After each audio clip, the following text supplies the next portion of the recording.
L'anime commence dans un bois très paisible où se trouve une seule maison au centre. C'est ici que nous faisons la connaissance de notre protagoniste, Ryo Mijara, qui se lève de son lit pour observer ce qui l'entoure. En sortant et en jetant un coup d'œil au bois, la première chose qu'il fait est de réciter un petit enchantement pour faire apparaître un petit amas d'eau au-dessus de sa main. Dans un changement de scène, nous voyons ce qui s'est passé quelques instants plus tôt, avant son arrivée ici. Ryo reprend soudainement conscience et se rend compte qu'il se trouve dans un endroit inconnu. À travers la brume, un homme apparaît et lui indique que ce n'est pas l'au-delà. Une fois qu'ils peuvent se voir clairement, cet homme lui demande s'il s'appelle Ryo Mijara, ce à quoi Ryo répond par l'affirmative. Soulagé, l'homme lui dit qu'il n'a pas reçu de visiteur depuis longtemps. Sans détour, il informe Ryo qu'il a perdu la vie dans un accident. Sans montrer de surprise, Ryo dit qu'il s'en souvient, et on peut voir qu'il a probablement été renversé par un véhicule. Il demande alors à l'homme s'il est Dieu, mais celui-ci répond que non, qu'il peut le considérer comme quelque chose de plus proche d'un ange, et qu'il est prêt à répondre à ses questions. Ryo décide de l'appeler Michael et lui dit qu'il est conscient qu'il va réincarner. Il veut savoir ce qu'il doit faire maintenant qu'il va revivre. Michael lui répond de vivre sa vie comme il l'entend, qu'on ne lui a pas assigné de mission particulière ni d'objectif précis. Cela fait réfléchir Ryo, et après quelques secondes, il exprime son souhait d'avoir une vie paisible et tranquille. En réponse, Michael lui indique qu'il va réincarner dans un monde avec de la magie, appelé Phi. Dans ce monde, une personne sur 5 a la capacité d'utiliser la magie, et l'attribut de Ryo sera l'eau. Comme il souhaite une vie paisible, il réincarnera dans la forêt de Rondo, où une maison et de la nourriture pour 2 mois lui seront fournis. On voit Ryo inspecter le garde-manger, qui est gelé, ce qui lui fait penser que cet état est maintenu par la magie. Michael l'informe également que les monstres ne pourront pas s'approcher de sa maison grâce à une sorte de barrière protectrice. Ryo remarque que l'accident a dû être grave pour qu'on lui offre toutes ces commodités. De retour dans le présent, Ryo commence à expérimenter la magie pour la première fois. En s'entraînant, il découvre qu'il n'est pas nécessaire de parler pour créer de la magie, tant qu'il visualise ce qu'il veut faire. Cela le déçoit un peu, car il aime les incantations verbales et crier ses pouvoirs. Il remarque qu'il ne peut invoquer que de l'eau froide, ce qui l'empêche d'utiliser la baignoire de la maison pour prendre un bain chaud. À court d'options, il prend un morceau de bois pour essayer de faire du feu, mais après un moment à frotter des bâtons, il abandonne, réalisant à quel point c'est difficile. Laissant cela de côté, il se concentre sur la tentative de geler l'eau dans un seau, sans succès. Voulant créer de la glace, il s'efforce davantage, car il est intéressé par un sort qui lui permettrait de créer des lances de glace. Il réduit alors la taille de l'eau, en extrait la chaleur, et visualise les molécules d'eau. Ensuite, il lie l'élément oxygène à l'élément hydrogène d'une molécule voisine, ce qui lui permet de créer de la glace. Heureux, il remercie les liaisons hydrogène. Ensuite, il entreprend de lui donner une forme. Il fabrique une sorte de loupe qu'il utilise pour amplifier la lumière du soleil et diriger la chaleur sur de l'amadou, créant ainsi du feu. Le soir venu, il peut enfin profiter d'un bon bain avec de l'eau chaude et reconnaît qu'il a beaucoup progressé pour son premier jour. Il pense qu'il devrait pouvoir créer de l'eau chaude de la même manière qu'il crée de la glace, ce qui le conduit à dire que la magie est très utile et qu'il aura beaucoup à faire à partir du lendemain. En se réveillant, il mange un peu de viande et se rappelle que Michael lui a laissé de la nourriture pour 2 mois, ce qui signifie qu'il devra chasser une fois les réserves épuisées. Comme la forêt n'est pas protégée par la barrière, il suppose qu'il y a des monstres à l'extérieur, mais il sait qu'il ne peut pas s'y aventurer avec un simple couteau, il a besoin de magie d'attaque. La nuit, il ne peut pas non plus cuisiner. Sans perdre de temps, il sort pour pratiquer sa magie, la balle d'eau, et s'enthousiasme du succès de son premier sort d'attaque, bien qu'il remarque qu'il manque de puissance. Il décide alors de transformer la balle d'eau en jet d'eau, visualisant un jet d'eau fin et rapide. Cependant, le jet s'affaiblit rapidement et ne va pas loin, ce qui le fait considérer cela comme un échec. Il se souvient alors d'une question qu'il a posée à Michael, comment utiliser la magie. L'ange lui a répondu que l'essence de la magie est la visualisation, et qu'il doit visualiser une image tout en gagnant de l'expérience. À partir de là, Ryo s'entraîne à répéter le jet d'eau encore et encore, et après quelques heures, il observe que son attaque commence à prendre forme. En rentrant chez lui, il découvre qu'en inversant le processus de création de glace, il peut créer de l'eau chaude, bien qu'en s'y plongeant, il se brûle. Le lendemain, il entreprend de créer de la glace directement dans l'air, notant que le processus est assez lent, mais réalisable. Il appelle ce sort lance de glace, mais lorsqu'il le projette, il s'effondre après à peine 1 mètre. Conscient que ce sort n'est pas viable en combat réel à cause de ses limitations, il décide de s'entraîner davantage. Petit à petit, il enchaîne plusieurs sorts, maintenant un rythme jusqu'au crépuscule. À ce moment, la fatigue le frappe soudainement, le faisant tomber à genoux, et il sent qu'il va s'évanouir, ce qui lui fait penser qu'il a épuisé son mana. Cette nuit-là, il réalise une chose importante, il doit allumer le feu pendant la journée, car son seul moyen repose sur la lumière du soleil. En d'autres termes, il se retrouve sans dîner, incapable de cuisiner. Le lendemain, il reprend l'entraînement de sa magie, et il continue ainsi les jours suivants. Après un certain temps, il voit les fruits de ses efforts, il peut désormais créer la lance de glace instantanément, bien qu'il ne parcourt toujours pas une grande distance. Il estime qu'il est temps de s'aventurer hors de la barrière, ce qu'il fait, armé d'une lance qu'il a créée. En avançant un peu, il arrive à une rivière et trouve ce qu'il cherchait, du quartz, qu'il utilise comme silex pour faire du feu, même sans soleil. Avec cette ressource précieuse, il part à la recherche d'une herbe antidote, considérant que la trouver rendrait son aventure pleinement réussie. À ce moment, il se retourne et aperçoit un monstre, un sanglier mineur. Face à cette situation, son corps se tend, car ce n'est pas une bonne nouvelle. Il se fige de peur lorsque le monstre charge pour l'attaquer. Quelques secondes avant l'impact, des images surgissent dans son esprit, le faisant réagir. Il esquive rapidement en sautant sur le côté. Lorsque le sanglier mineur attaque à nouveau, Ryo se souvient qu'il peut utiliser la magie. En guise de contre-mesure, il crée un chemin de glace qui fait glisser le monstre vers lui, et comme attaque finale, il forme un amas de glace avec des lances pointées vers l'avant, comme un bouclier de pieu. Le monstre s'y écrase et subit une mort instantanée. Ce soir-là, Ryo rentre chez lui pour lire l'encyclopédie des monstres et découvre que le sanglier mineur est le rang le plus faible. Il note également que, bien que l'encyclopédie soit basique, les 2 dernières pages sont spéciales, contenant des informations sur les dragons, des êtres capables de détruire une ville entière sans effort ni aide. On y conseille de fuir immédiatement si l'on en voit un, bien que cela soit probablement impossible. Il est aussi question des diablotins, qui ne sont pas des anges déchus,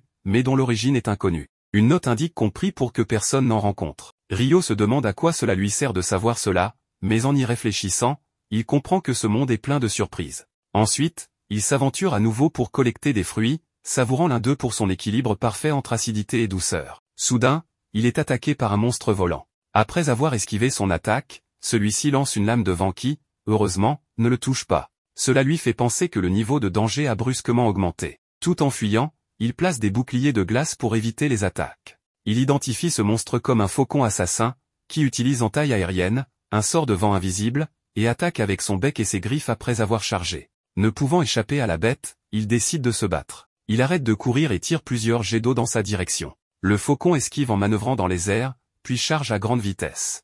Ryo crée un bloc de glace dans l'air, contre lequel le monstre s'écrase. Après l'impact, le faucon s'effondre à plusieurs mètres. Alors que Ryo s'approche pour se préparer, le monstre se relève rapidement et s'envole à nouveau. Ryo remarque que l'œil du faucon est blessé, et après quelques secondes, il fait demi-tour et s'enfuit. Le danger écarté, Ryo s'allonge sur le sol pour prendre un repos bien mérité, acceptant qu'une vie paisible est difficile à obtenir. Ayant fui le faucon sur une longue distance, il perd l'orientation par rapport à sa cabane. En avançant, il pense qu'il devrait être proche, mais il découvre quelque chose de brillant, un homme en armure sans tête, accompagné d'un cheval sans tête. Le lendemain, Ryo continue d'explorer le bois, profitant du chemin pour vaincre les bêtes qui menacent sa vie ordinaire, cette fois en utilisant avec succès la lance de glace.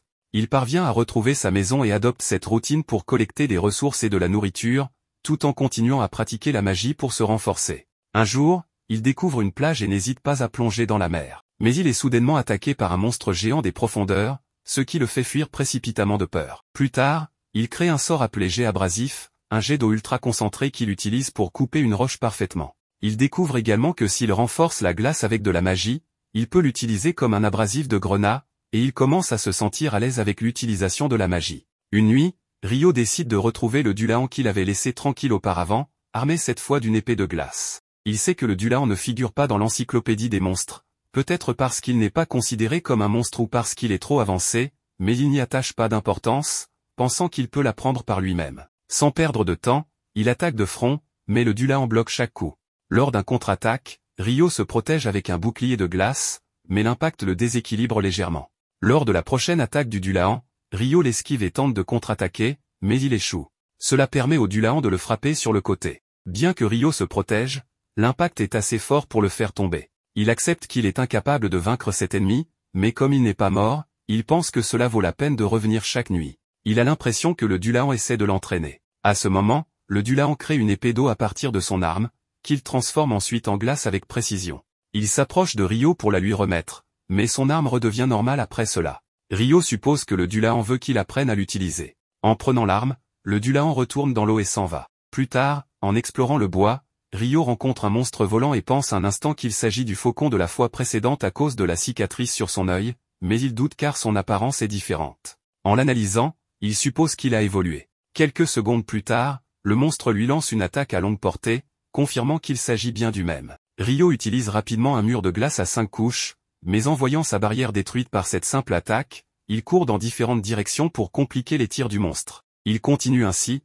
contre-attaquant même avec son lance de glace, que le faucon esquive sans problème. Le monstre utilise alors un sort qui détruit instantanément son mur de glace, faisant croire à Rio qu'il peut neutraliser la magie. À ce moment, il voit le faucon immobile dans l'air et se prépare, pensant qu'il va agir. Mais un éclair s'abat sur lui, qu'il esquive en sautant sur le côté, perdant malheureusement sa lance. Le faucon charge vers lui avec ses griffes, et Rio réagit en dégainant son épée, à laquelle il ajoute un tranchant de glace. Il bloque l'attaque avec fermeté, sans répit. Le faucon continue de l'attaquer, mais Rio parvient à bloquer ses griffes et ses projectiles avec son épée seule. À un moment, le monstre prend de la distance pour gagner de la vitesse et charger. En se préparant et en se concentrant, Rio parvient à planter l'épée dans son corps dès qu'il s'approche. Une fois le faucon à terre, Rio comprend son ressentiment, car c'est lui qui lui a blessé l'œil. Il lui dit qu'il a beaucoup progressé grâce à leur rencontre, ayant anticipé une nouvelle attaque et s'étant renforcé pour cela. Il comprend aussi que le faucon a évolué pour se venger. Par respect pour son orgueil, Rio décide de lui porter le coup de grâce en retirant l'épée de sa blessure, ce qui suffit. On voit alors un dragon survoler ce même bois. Alors que Rio rentre chez lui calmement, il est choqué lorsque cet être puissant atterrit devant lui. À sa grande surprise, le dragon lui parle par télépathie, disant qu'il n'était pas sûr de pouvoir le faire après si longtemps sans utiliser ce pouvoir. Il lui demande s'il n'a pas vu un oiseau évoluer à partir d'un faucon assassin. Rio répond que oui et s'excuse s'il s'agissait d'un de ses vassaux, car il vient de le tuer. Le dragon le félicite pour cet exploit et remarque que ce qu'il porte à la ceinture est assez inhabituel. Lorsque Rio lui montre, le dragon lui indique qu'il s'agit de l'épée du roi des fées, ce qui signifie que s'il la lui a donnée, c'est qu'il l'apprécie vraiment. Rio profite de l'occasion pour poser quelques questions, et plus tard, le dragon lui annonce qu'il doit partir, mais avant, il lui révèle son nom, Lewin. Rio se présente également. Dans un changement de scène, nous voyons Michael, l'ange, qui remarque que Rio possède un attribut caché, ce qu'il n'avait pas anticipé, car il n'en avait pas vu depuis la première femme qu'il a réincarnée, il y a 10 000 ans. Il révèle alors que l'attribut caché de Rio est la jeunesse éternelle. Par une nouvelle journée, Rio visite une côte située à proximité, où il découvre des paysages intéressants. Il mentionne qu'il est venu uniquement pour manger des fruits de mer grillés, et qu'il ne s'attendait absolument pas à tomber sur une épave. Il confirme que les corps éparpillés sur le sol sont sans vie, mais se réjouit en entendant que l'un d'eux respire encore. Dans un changement de scène, on voit brièvement un monstre géant attaquer le bateau, ce qui a causé leur naufrage. Une fois réveillé, le garçon que Rio a sauvé constate que ses affaires sont à ses côtés et pousse un soupir de soulagement d'avoir survécu. Il se lève pour jeter un coup d'œil autour de lui, et Rio s'approche pour lui dire qu'il est heureux qu'il soit en vie. Le garçon, surpris de ne pas avoir remarqué sa présence, est également intrigué par la façon dont Rio est vêtu.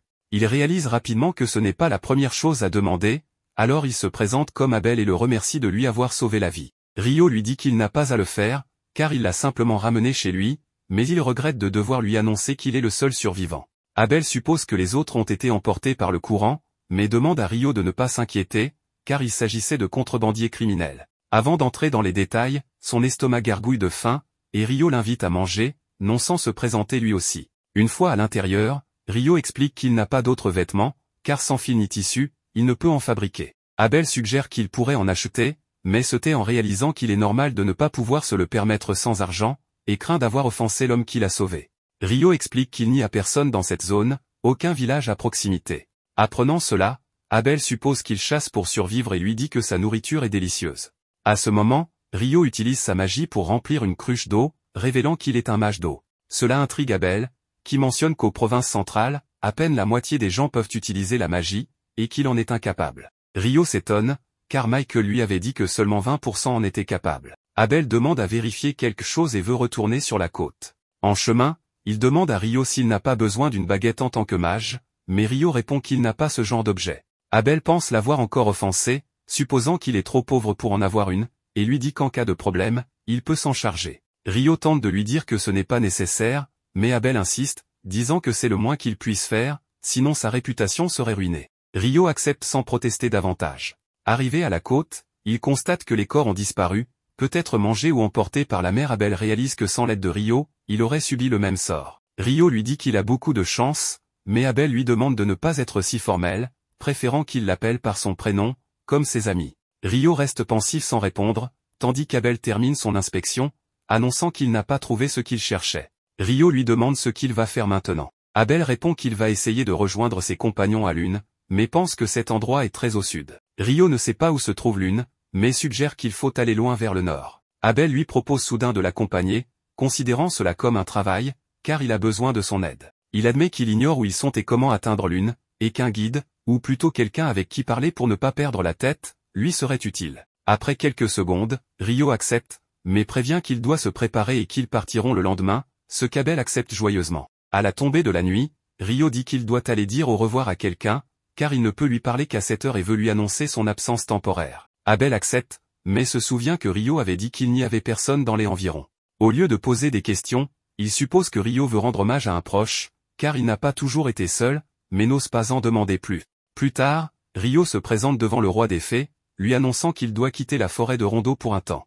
Il le remercie sincèrement, car il a survécu grâce à son aide. Il ajoute que ce sera leur dernier duel, et qu'il se battra avec plus d'ardeur que jamais. Le roi des fées reste silencieux, se met en garde, et leur combat commence. Épuisé après la lutte, Rio voit le roi des fées marcher vers le lac, où il invoque un cadeau, un vêtement. Impressionné, Rio le remercie et promet de le porter avec fierté. Après ses adieux, le lendemain, Rio enfile son nouveau vêtement pour commencer son voyage avec Abel, jetant un dernier regard à sa maison comme pour lui dire adieu.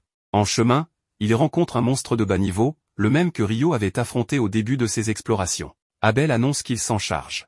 Lorsque le monstre charge, il dégaine son épée et utilise la technique d'empalement, transperçant complètement la créature, créant un trou à l'impact. Surpris, Rio apprend d'Abel que ce sont des techniques utilisées par les épéistes et autres porteurs d'armes. À la nuit, ils font un feu pour se reposer. En poursuivant leur chemin, ils tombent sur une zone peuplée d'hommes lézards. Abel explique que ce sont des adversaires redoutables dans les marais, et qu'il vaut mieux les contourner. Malgré cela, Rio remarque qu'ils sont suivis. Comme ils sont nombreux, il décide d'utiliser sa magie pour combattre. Abel tente de l'en dissuader, évoquant l'absence de baguette, mais est stupéfait quand Rio utilise sa lance de glace pour éliminer facilement 4 hommes lézards. Après les avoir vaincus, Abel lui demande quel est ce sort. Rio trouve cela normal, expliquant que c'est une lance de glace, un sort d'eau. Abel insiste sur le fait qu'il en a lancé 4 simultanément, alors qu'un sort n'a qu'un seul effet, selon le mage de vent qu'il connaît. Rio suggère que la magie de vent est peut-être différente, et que pour la magie d'eau, c'est normal. Abel trouve ça étrange, mais change de sujet pour continuer.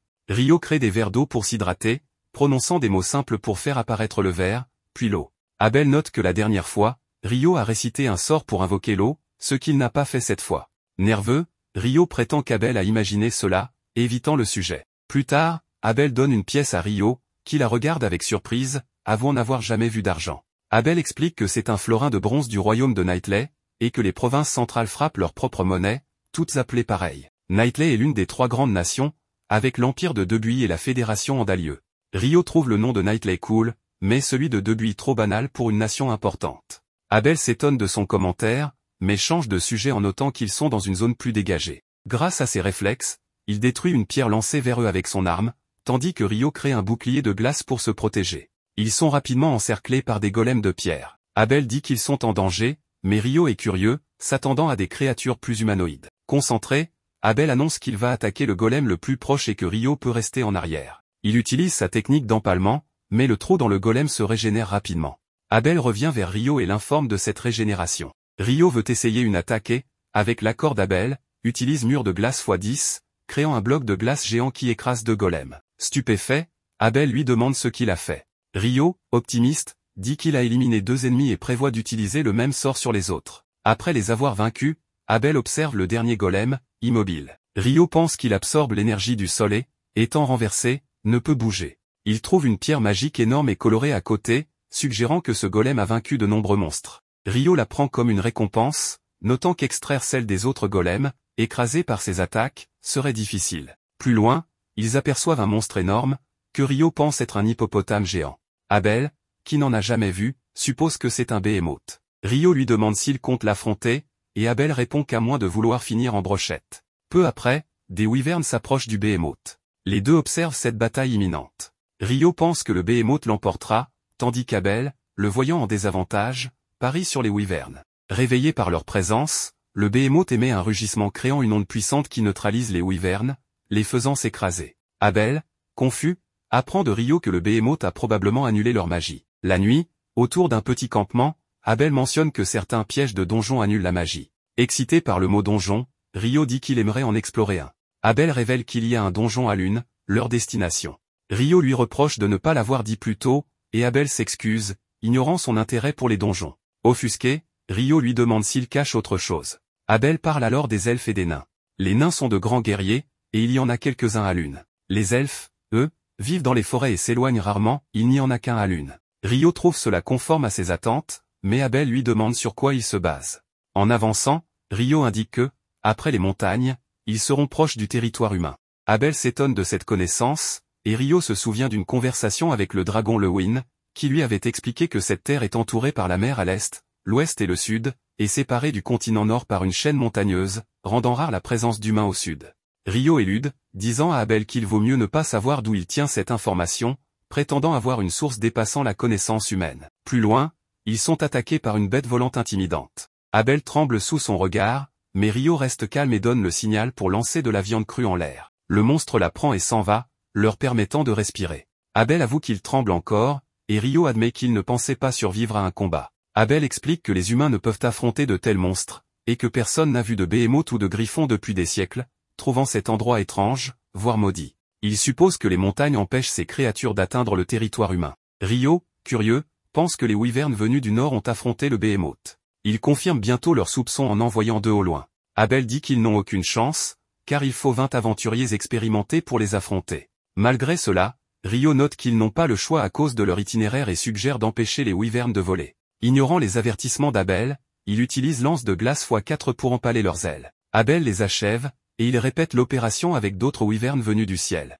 Une fois terminé, Abel trouve cela plus facile que prévu et, malgré l'arrivée d'autres wyverns, montre de l'enthousiasme pour les combattre. Rio, surpris, note que moments plus tôt, Abel refusait de les affronter. Abel se justifie, disant que c'était nécessaire. Après un moment, ils atteignent l'autre côté des montagnes, admirant le paysage avec joie. Une fois que tous deux éliminent les ennemis sur leur chemin, Rio dit à Abel que ça ne l'aurait pas dérangé d'en affronter encore plus. Ce dernier lui demande de ne pas plaisanter avec ça, même s'il admet que c'était plutôt bien d'avoir obtenu autant de pierres magiques grâce à ces monstres. Ensuite, il lui indique qu'ils ont déjà bien progressé vers le nord, mais il ne sait pas exactement où ils se trouvent. Rio lui demande si c'est l'empire de Debuy, mais Abel lui précise que non, que l'empire est encore plus au nord que le royaume, donc ce serait impossible. En entendant cela, Rio est soulagé, ce qui pousse Abel à se demander pourquoi il déteste autant cet empire. Rio clarifie qu'il n'a rien contre l'empire en soi, mais qu'il trouve juste que son nom est affreux. À ce moment-là, il remarque un chemin au loin, et quand Abel constate qu'il pointe vers l'ouest, son attention se tourne vers des montagnes dans cette direction. Rio lui demande s'il y a un problème en voyant son expression changer, mais Abel lui répond que tout va bien, et lui indique que s'ils suivent ce chemin à l'ouest, ils devraient arriver au village de Kailadi. En chemin, il lui raconte que la nourriture de ce village est délicieuse, et qu'il y a un plat qu'il souhaite lui recommander, ce qui excite encore plus Rio. Le soir venu, il visite une taverne, et là, Abel parle de la guilde des aventuriers, car il pense que Rio devrait s'enregistrer vu sa force. Une carte de guilde sert d'identification, et grâce à elle, n'importe quel village ou nation lui permettrait l'entrée. Ensuite, il lui rappelle que lorsqu'ils sont arrivés, il a dû répondre à sa place et payer une pièce d'argent, ce qui est la procédure normale pour un étranger. Mais Rio lui demande s'il n'est pas impliqué dans des affaires louches, insinuant que cette pièce d'argent sert à l'acheter et qu'il est devenu son serviteur. Abel lui demande s'il le voit comme un criminel, et Rio répond qu'il le voit plutôt comme un chevalier qui ne protesterait pas pour une poignée de pièces. Revenant au sujet, Abel lui explique qu'aller à la guilde a d'autres avantages, ils achètent des pierres magiques et des matériaux de monstres à bon prix. Après tout, ces objets ne servent que si l'on est alchimiste. Rio est surpris d'entendre cela, mais alors qu'il veut lui demander plus de détails, une serveuse arrive pour leur servir un plat appelé curry. En voyant cela, Rio reste figé. Le curry est un élément classique dans les histoires de réincarnation. Il vit son propre isekai et n'en revient pas. Peu à peu, il se laisse emporter par sa passion des isekai. Mais quand Abel lui demande si tout va bien, il revient à la normale comme si rien ne s'était passé. Quand il goûte enfin le curry, Rio est ravi et commence à manger avec enthousiasme. Il en commande un second, puis demande à Abel si ce plat existe aussi à Lune. Ce dernier répond que oui. Le lendemain, les deux reprennent leur route vers cette ville, et puisque Rio considère le curry comme quelque chose de précieux, il demande à Abel s'il y a autre chose d'important qu'il aurait oublié de lui dire. Cela met un peu Abel mal à l'aise, mais Rio espère qu'il va avouer aimer les sucreries ou lui montrer les meilleurs desserts du coin. Ils continuent leur long voyage et finissent par apercevoir la ville de Lune. À l'entrée, un garde nommé Nimur reconnaît Abel, surpris car on disait qu'il avait disparu. Abel confirme que c'est vrai et qu'il a pu revenir en un seul morceau grâce à Rio, ce gamin-là. Nimur le remercie et après avoir reçu la pièce d'argent pour le droit d'entrée, ils discutent amicalement. De son côté, Rio les regarde, un peu heureux de voir qu'Abel est bien accueilli. Une fois dans la ville, Abel indique qu'ils iront d'abord à la guilde, et comme ils sont ensemble, Rio pourra monter de niveau lors de l'enregistrement. Mais Rio demande plus de détails, car il ne comprend pas. Abel explique que lors de l'inscription, on commence au niveau F, mais avec la recommandation d'un aventurier de niveau B ou plus, on peut commencer au niveau E, ou D. Rio suppose donc qu'Abel est de niveau supérieur et en est fier, ce que ce dernier ne comprend pas. Abel lui explique qu'avec un niveau plus élevé, on peut accepter des missions plus difficiles et mieux rémunérées, même s'il doute que Rio doive se soucier de l'argent. Il pense même que vendre toutes les pierres magiques qu'il possède pourrait bouleverser le marché et en faire baisser le prix. Mais il est sûr que le maître de la guilde saura quoi faire. Dès qu'ils entrent dans la guilde, la réceptionniste reconnaît Abel et prononce son nom à haute voix, ce qui déclenche une réaction en chaîne chez tous ceux présents, car ils le connaissent aussi. En quelques secondes, il est entouré de gens heureux de le revoir. Face à cette popularité, Rio décide de sortir pour ne pas déranger. En s'éloignant un peu, il croise une elfe, qui remarque qu'il porte les habits du roi des fées. Quand elle voit que Rio est troublé, elle s'excuse, disant qu'elle admirait juste sa tenue et qu'elle le trouve intéressant. Rio est encore abasourdi par tout ce qu'elle dit, mais elle l'informe qu'elle doit partir et espère le revoir. Plus tard, Abel revient et fait entrer Rio. Il explique à tous que Rio l'a sauvé, ce qui pousse les autres à le remercier. Ensuite, Abel demande à la réceptionniste de recommander Rio pour un niveau D. Elle est surprise, car aucun membre de l'épée écarlate n'avait jamais recommandé quelqu'un. Mais Abel affirme que ce garçon en vaut la peine. Devant sa confiance, elle accepte, mais précise qu'il faudra une démonstration de force. Abel accepte, mais souhaitant discuter avec le maître de la guilde. Ils l'attendent dans une salle privée, et ce dernier entre soudainement, soulagé de voir Abel en vie. Il se présente à Rio comme Hugh Mcglass, maître de la guilde de Lune, et le remercie pour avoir sauvé Abel. Abel explique qu'il veut recommander Rio pour qu'il ait un meilleur niveau. Hugh accepte, à condition qu'il fasse une démonstration. Abel accepte sans protester, mais prévient que Rio est plus fort que lui, ce que Hugh a du mal à croire. Abel montre alors les pierres magiques obtenues sur les monstres vaincus. Hugh les examinait, vu leur taille et couleur, demande si ce sont des pierres de Wyvern. Abel confirme. Hugh en déduit qu'ils ont dû affronter une force capable de raser un pays. Abel précise qu'ils ont vaincu tous les Wyverns au sud des montagnes maléfiques. Rio ne connaît pas cet endroit, alors Abel lui explique qu'après avoir trouvé le chemin vers Kayladi, il a compris qu'ils avaient traversé les montagnes maléfiques. Hugh leur dit que personne n'a jamais traversé ces montagnes vivant, et que même les aventuriers n'y vont que pour de très bonnes raisons. Abel lui demande si cela ne suffit pas pour faire monter Rio de niveau, et Hugh répond que c'est plus que suffisant. À ce moment, des gens entrent dans la salle, et la fille en tête est soulagée de voir Abel. Il s'excuse de les avoir inquiétés. Ce sont Lynn, Ria et Warren. Hugh suppose qu'ils ont beaucoup à se dire et leur laisse la pièce. Il demande à Nina d'apporter les documents dans son bureau pour l'enregistrement de Rio. En sortant,